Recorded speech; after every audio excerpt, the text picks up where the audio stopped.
Gertrude Stein called it the lost generation, referring to a post-World War life after the First World War. And when she wrote lost, she meant the disoriented, the wandering, and the directionless spirit of society after the war. Could COVID-19 and the loss of learning that our children have experienced become victims to the next lost generation of America? Will our children be the first generation to actually do worse than their parents and their grandparents did?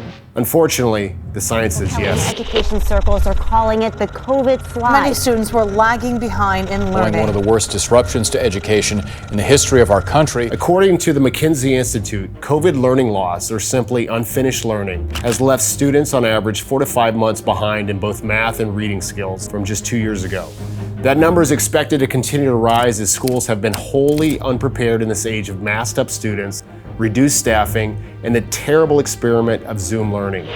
Like in a Zoom class setting, in your opinion, what percentage of kids do you think are actually there paying attention? Like 2%. 2%? Not like none.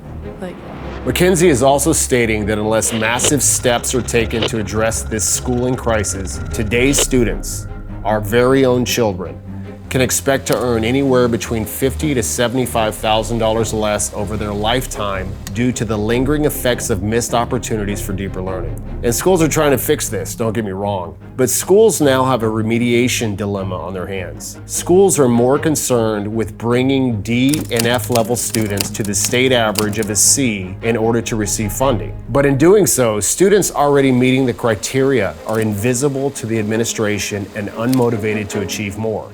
Why would these kids feel the need to do more if no one is challenging them? The extra attention provided to the lower end of the spectrum is great, but who is there to push your child through the next tier and to the top? How can I make sure my child does not get left behind?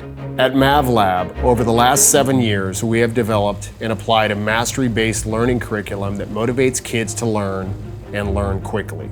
Learning should be a collaborative journey where strengths and weaknesses are mapped to the personality of the students and their academic coaching. We believe every child has the potential to be great. We believe that every student starts somewhere, no matter how far they are behind or how advanced they might be. We can work with either type of learner. We believe that children can be cultivated and inspired over time in amazing ways. Based on a student's personal motivations, students are free to work as quickly or as diligently through these objectives as their skill set and confidence allow them. We believe in the power of the parents. Without the parents being part of our educational team, our students will not be able to achieve on a high level and reach their full potential. Our goal at Mavlab is to create in our students a personal psychology of who they are and who they're meant to become. Their life is a journey. It is our job to give them the discipline and the skills they will need for their success.